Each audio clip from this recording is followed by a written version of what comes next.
আয়োজিত অনলাইন ক্লাসে তোমাদের সবাইকে স্বাগতম। প্রিয় শিক্ষার্থীরা, আজ আমি তোমাদেরকে একটি গদ্য পড়াবো।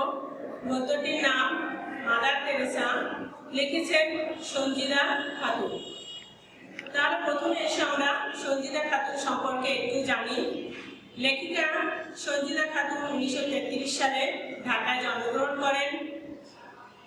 রবীন্দ্রসঙ্গীত শিল্পী এবং সাংস্কৃতিক আন্দোলনের কর্মী হিসাবে তিনি খ্যাতি অর্জন করেছেন। লেখিকা সঞ্জিদা খাতুন সাহিত্য এবং গবেষণা কর্মের জন্য বাংলা একাডেমি পুরস্কার এবং পশ্চিমবঙ্গ রাজ্য সরকারের রবীন্দ্র পুরস্কার লাভ করেন। তার প্রকাশিত গ্রন্থগুলোর মধ্যে উল্লেখযোগ্য হচ্ছে সত্যেন্দ্র কাব্য পরিচয়, ধ্বনি থেকে কবিতা এবং প্রতিদিনের স্মৃতি ইত্যাদি উল্লেখযোগ্য গ্রন্থ।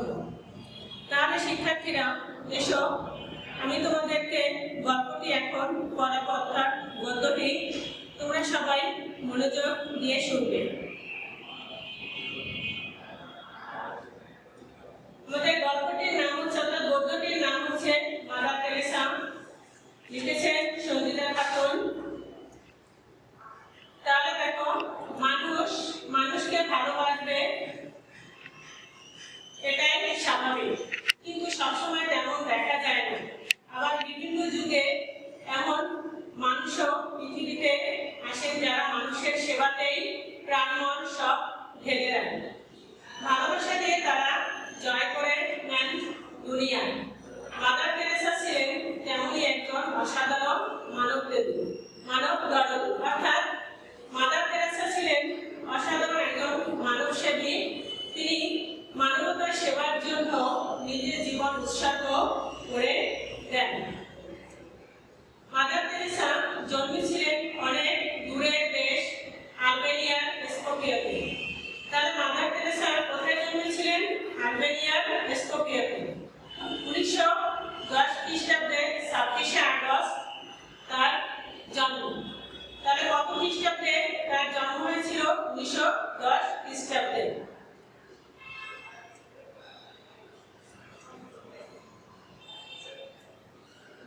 পিতা ছিলেন বাড়িঘর তৈরির কারবারি, নাম নিকোলাস বোজাজিউ। তাহলে মাদার তেরেসার পিতার নাম কি ছিল? নিকোলাস বোজাজিউ। তার কারবারি ছিল কি? বাড়িঘর তৈরি। মায়ের নাম দ্রানাপিল বার্নাই।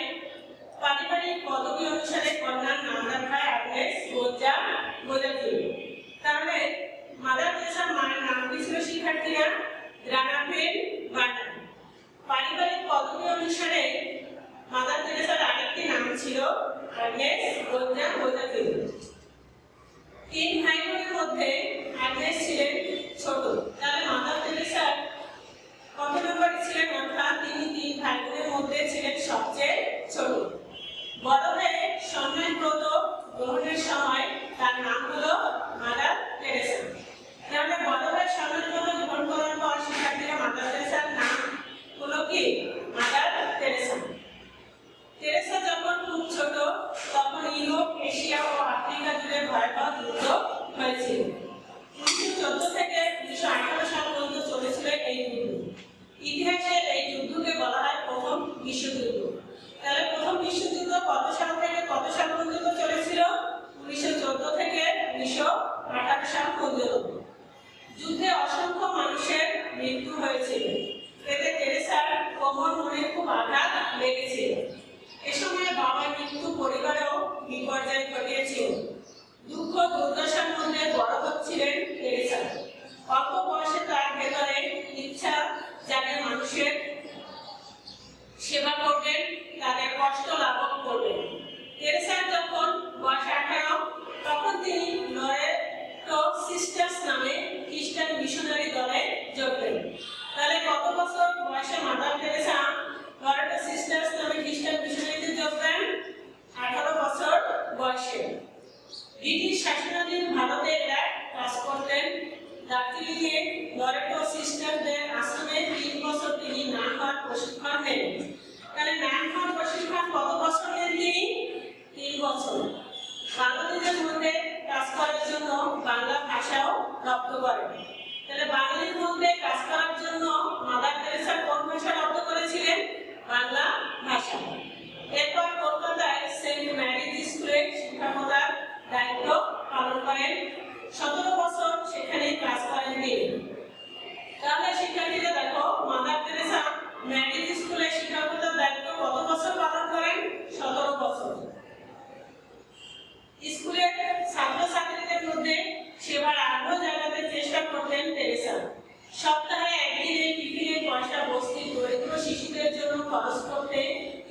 বাংলার মানুষের দুঃখ দুর্দশা মাদার তেরেসাকে খুব বিচলিত করছিল। মানুষের সেবায় আরো কাজ করার জন্য মনে খুব তাগিদ অনুভব করছিলেন। অবশেষে 1948 সালে লরেটো থেকে বিদায় নিয়ে তিনি শুরু করলেন একেবারে গরিবদের সেবার কাজ। তাহলে কত সালে তিনি লরেটো থেকে বিদায় নেন? 1948 সালে।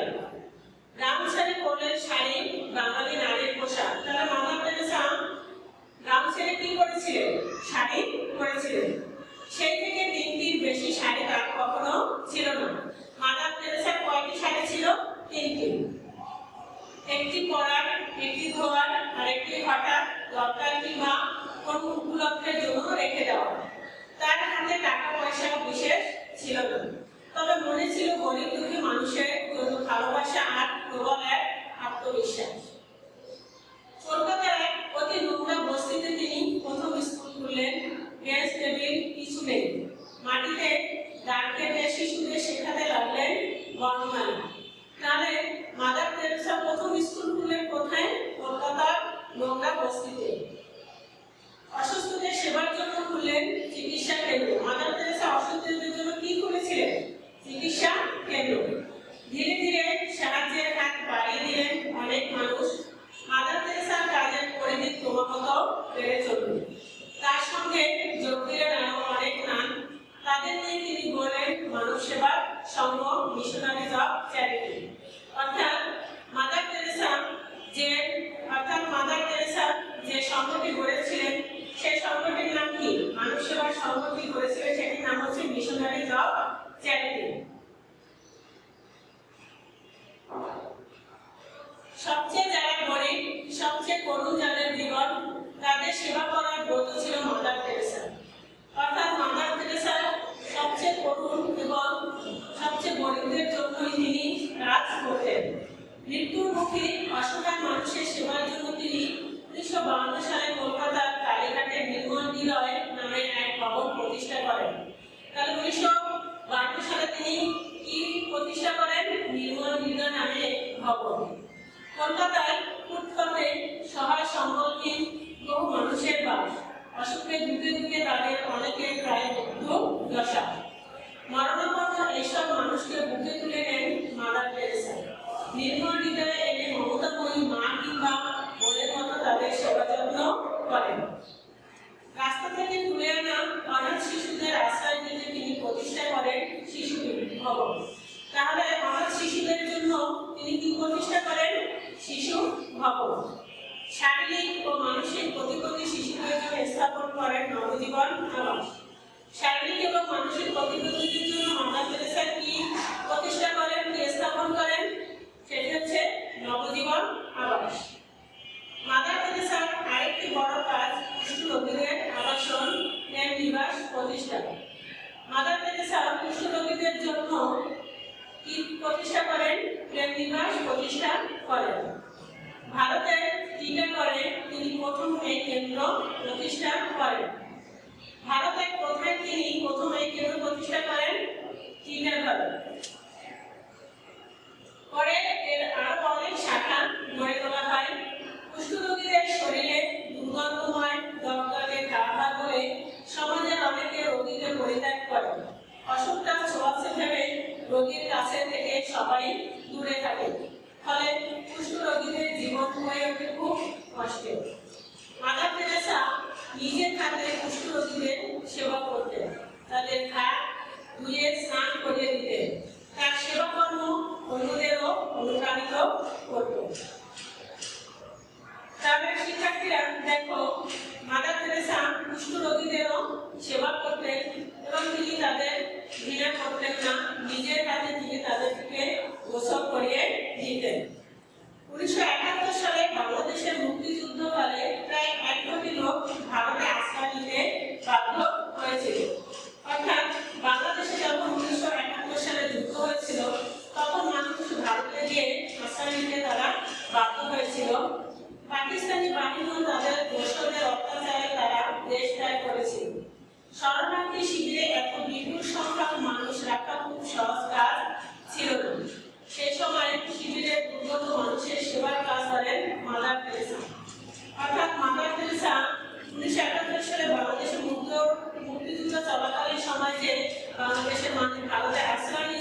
করেছিলেন। স্বাধীনতার পর 1972 সালে তিনি প্রথম ঢাকায় আসেন। তাহলে মাদার তেরেসা দেখো প্রথম কবে ঢাকায় আসেন, কত সালে? 1972 সালে। বাংলাদেশে শুরু করেন তার মিশনারি জব চ্যারিটির সেবা কাজ। ঢাকার ইসলামপুরে প্রথম শাখা গড়ে তোলা হয়। এরপর খুলনা, সাতক্ষীরা, বরিশাল, সিলেট আর কুড়াউড়াতে নির্মল হৃদয় ও শিশু ভবন প্রতিষ্ঠা করা হয়। 1991 সালের প্রচন্ড ঘূর্ণিঝড়ের পর 81 বছর বয়সী মাদার তেরেসা বাংলাদেশে ছুটে আসেন। মাদার তেরেসা কত সালে বাংলাদেশে ছুটে আসেন? 1991 সালে ছুটে আসেন। তিনি চেয়েছিলেন নিজ হাতে দুর্গত মানুষের গানের কাজ করবেন। ভালোবাসা দিয়ে মানুষের জীবনকে শান্তিময় করার জন্য কাজ করে গেছেন মাদার তেরেসা।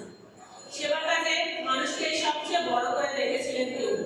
ধর্মের ফারাক, দেশের ভিন্নতা, জাতির পার্থক্য তিনি কখনোই বিবেচনায় নেননি।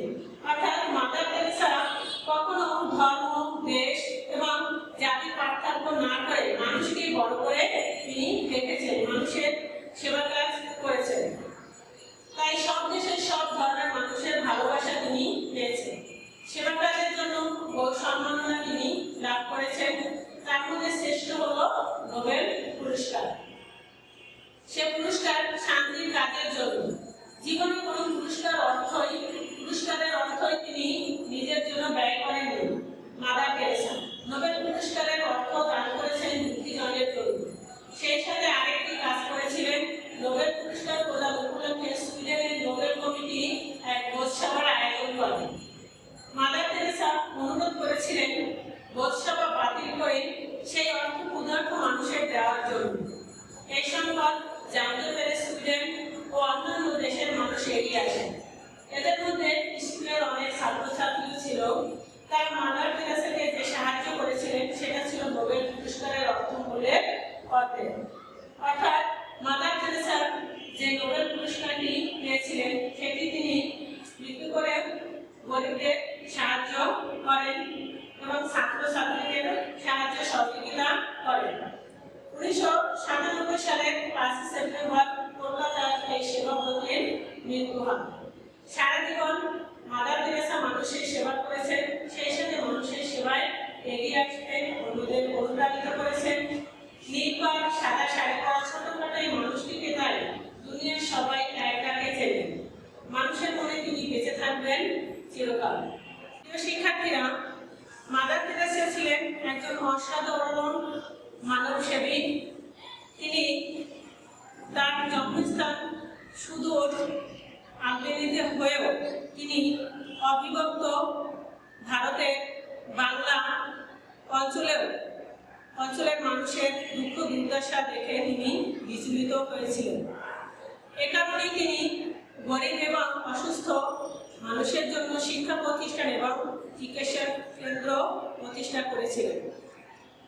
শিক্ষার্থীরা, মাদার তেরেসার কাছে কোনো দেশ, জাতি এবং বর্ণ ছিল না, ধর্ম ছিলেন না। তিনি সবাইকে সমানভাবে দেখেছেন এবং তিনি সবার উপরে মানুষকে প্রাধান্য দিয়েছেন। এ কারণে তিনি সবার সেবা করেছেন। প্রিয় শিক্ষার্থীরা, বাংলাদেশ যখন মুক্তিযুদ্ধ চলছিল তখন এদেশ থেকে অর্থাৎ বাংলাদেশ থেকে ভারতে অনেক মানুষ আশ্রয় নেয়। তাদেরকেও তিনি অর্থাৎ মাদার তেরেসা তাদেরকেও তিনি সেবা করেন। এই মহর্ষি নারী, তিনি তার কাছে জাতি, দেশ এবং ধর্ম ছিল না। তিনি মানুষকে বড় করে রেখেছেন এবং সেবার কাজ করেছেন। তাই সকল ধর্মের, সকল দেশের সকল মানুষ তাকে সম্মান করেন, ভালোবাসেন এবং শ্রদ্ধা করেন।